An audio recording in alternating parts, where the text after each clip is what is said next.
welcome back to my channel. Today I'm really excited. I'm going to be trying Ina Garten's engagement chicken. I ran into it while I was trying to find a recipe to do a rotisserie chicken on my new air oven and use that function. So I'm going to be, trying both in one shot here.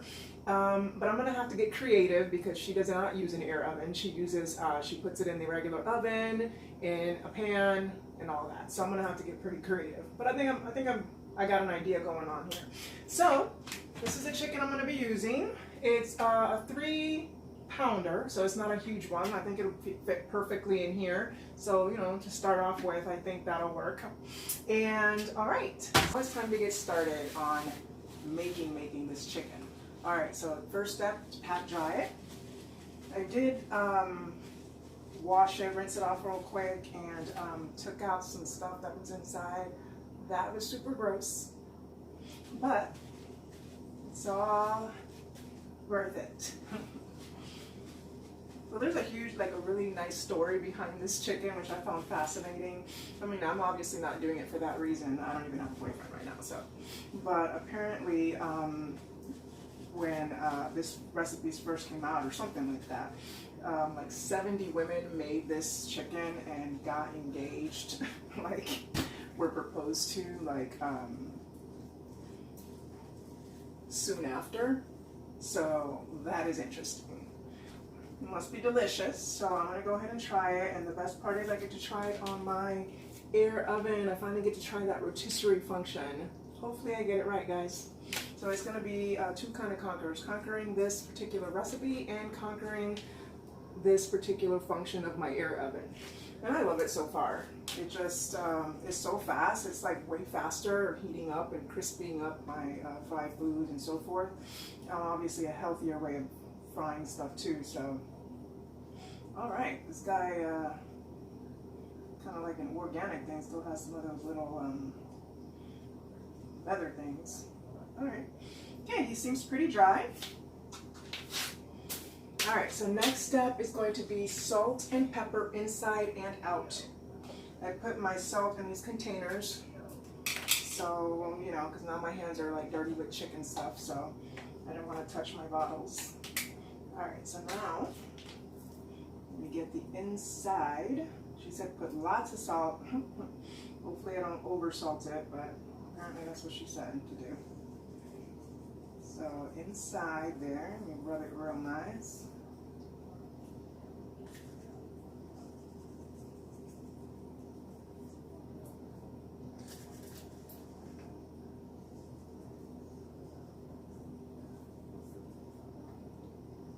Chicken has a lot of salt.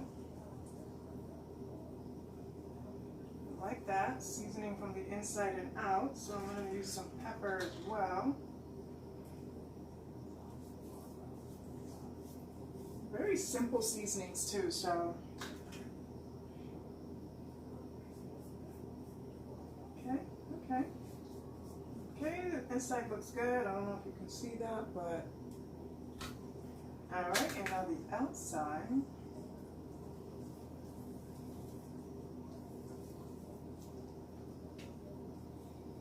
All right, so I think I'm gonna leave it outside for a minute here because it is talking about other stuff. So anyways, we got the inside nicely seasoned. So I'm gonna set this guy aside for now. And now we have the vegetables. It says here to cut the lemon into 4 quarters. Like so.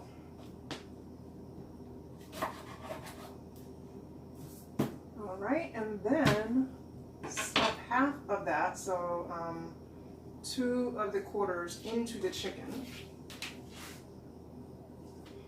Stuff both of these just like that, peel and all, right inside the chicken.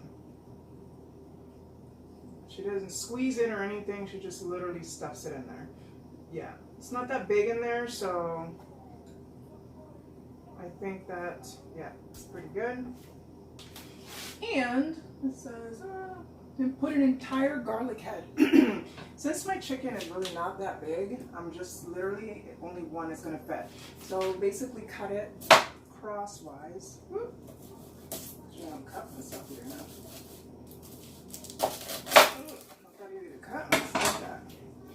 cut it crosswise like this. And literally she put it with all of that stuff on it. She does not peel it or anything. She stuffs all of it inside the chicken. I know this guy's pretty stuffed, guys. All right. So the next step is closing the legs, but unfortunately I do not have the ties for it. I did not get it because I'm basically going to be putting the rotisserie secures, these forks, to secure the chicken. So I'll make sure to close its legs that way. She says that's a very important thing to close them legs. Okay, so all right. And another step after that is to tuck the wings under, but that again, that's another step I'm going to have to skip because I'm not going to be doing it in the regular oven. So now olive oil. Rub it all over the top of the chicken. And this is for that golden brownness. That's good.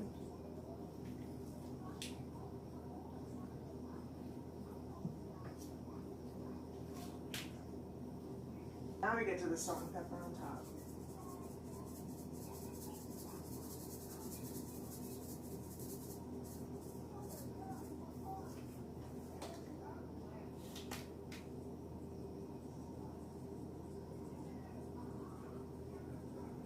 She didn't do it on her bottom because she had obviously her chicken already in the rotisserie pan or the roasting pan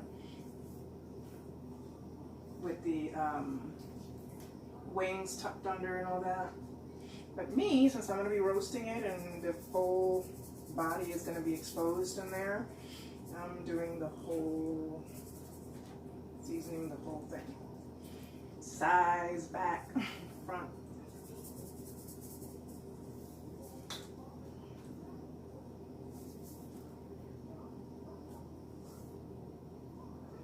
Now it's time to cut up that one onion into thick slices.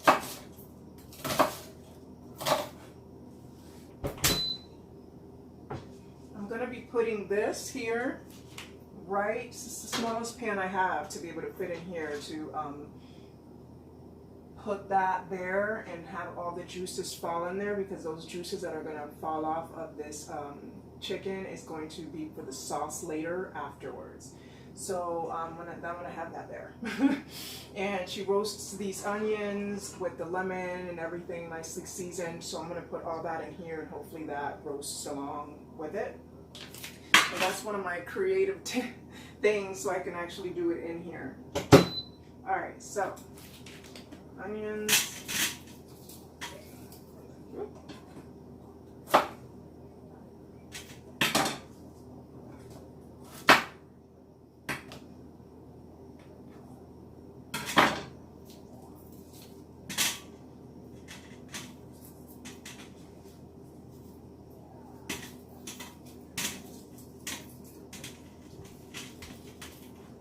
Definitely one onion is good. And then the lemon, I'm actually going to cut another lemon, or at least half another one. Toss it with some olive oil, salt, and pepper.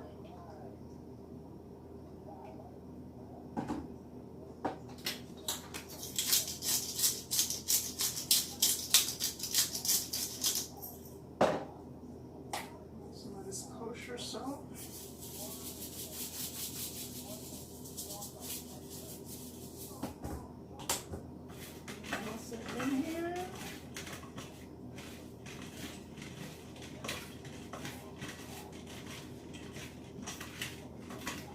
Alright, so that's done.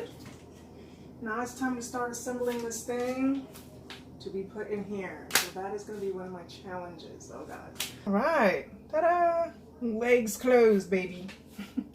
Alright, so now it's time to put the chicken inside here. Put this here in the bottom so it can roast along and cast those delicious juices. Okay. Oh my God, it's perfect, guys. So there we have it. That's what I was talking about. It's the perfect size, and I guess you could even get like one that's bigger because look at that. It's barely touching. There's a lot of space in between the top and the bottom. I was even able to put that baking dish there on the bottom so I can catch those juices. And it's literally, the only thing is those dang wings are just kind of like flopping there. I wish I had something to kind of keep them in place. All right, guys, so it's been about, in 5 minutes, it's going to be 20 minutes. But what I've done is, because I really don't like the fact that those wings are just hanging out like that. So I looked online. Luckily, I had some toothpicks, and I've been soaking them, and it's good to soak them for 20 minutes so they don't burn in the oven. But, you know, it's been about 15 minutes. It's close. So what I'm going to do is try to pin these things down with that. All right, I was able to do it. I think everything is good to go. All right, guys, so I hit the function oven, the air oven function for rotisserie.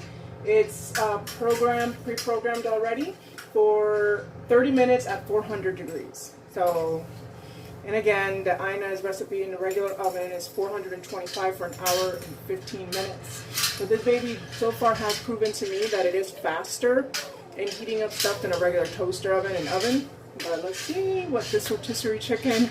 I do have a meat thermometer, so we're gonna definitely verify. All right, so the 30 minutes is up. I'm going to go ahead and check the temperature.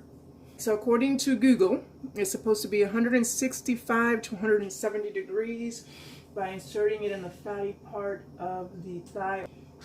Nope, that is not done, guys. So this is how it's looking so far from the first 30 minutes. It did not rotate, so, but it's still not cooked. So I'm gonna put it in for another round and turn it over. That is the back of it. Definitely does not look cooked, guys. So definitely have to do it for another half hour on that side.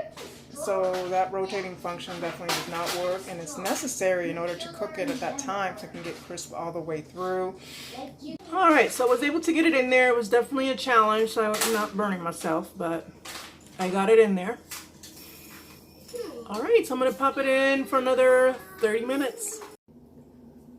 All right, so the second 30 minutes is up. Let me go ahead and check the temperature with my handy dandy meat thermometer. There's 190, 188, 187, 186, 185. So looks about right. It's supposed to be between the, yeah, so that's like probably overcooked. First it was undercooked and now it's overcooked. But either way, it's cooked. So that's a good thing. So now I'm going to remove it.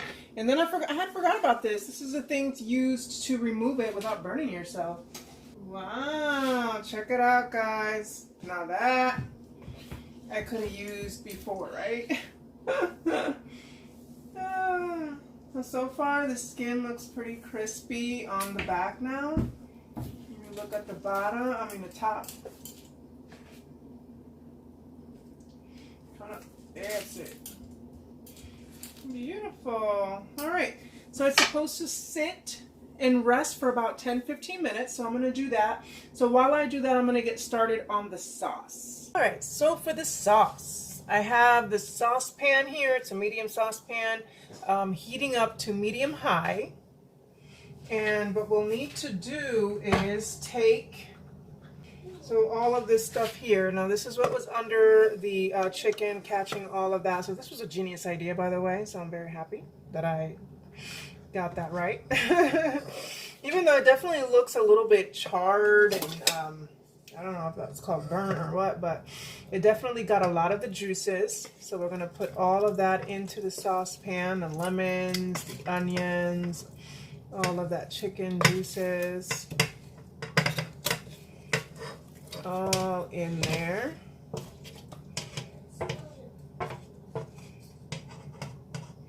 It smells so good. Like, I can smell flavor.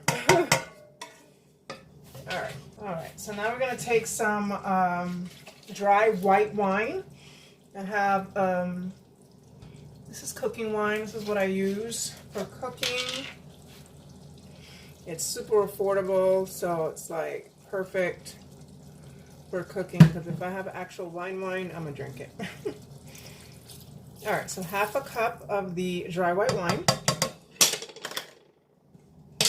half a cup of some chicken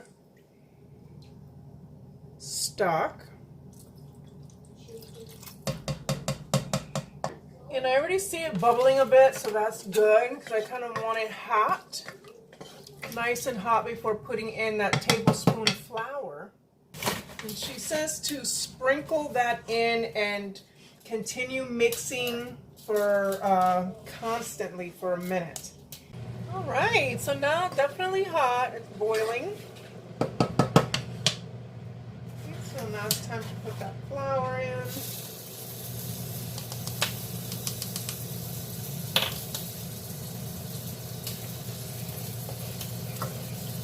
Little by little, I definitely just do not want this chunking up. So I'm going to continue doing this here, shifting the flour a little bit by little bit, stirring until the sauce thickens. Oh, I believe the sauce is ready. No chunks, it's nice and thick, beautiful.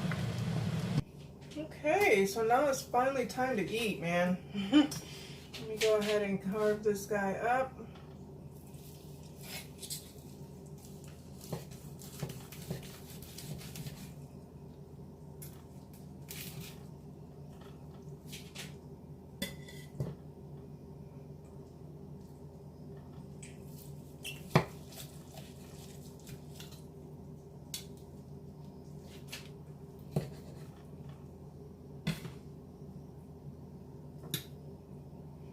Alright, so I'm going to start with that as my taster. And I'm going to put some of that sauce on it. And give this baby a taste.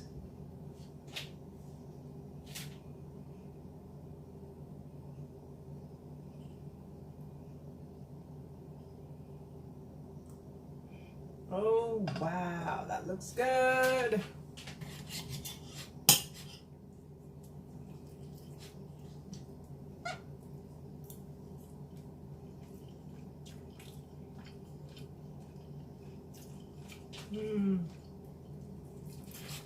Very delicious.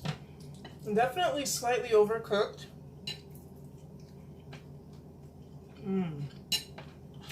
So good though. Wow. But I think that if I would have taken out, because it's only a 3-pounder, if I would have took it out at halfway through that second round, so basically a total of 45 minutes, maybe 20 minutes on one side, 20 minutes on the other side, might do it so it can still be like juicy. But no worries, that's why we have all that sauce there for. But wow, it's so good, guys.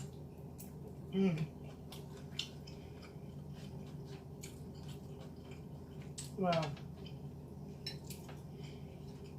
And again, I think that's just because obviously me trying to figure out my my new air oven and that rotisserie function, but if I would have done it her way, I'm sure it would have been like just perfect. But yeah, I'm gonna keep finish eating this, guys, and until next time, thanks for watching.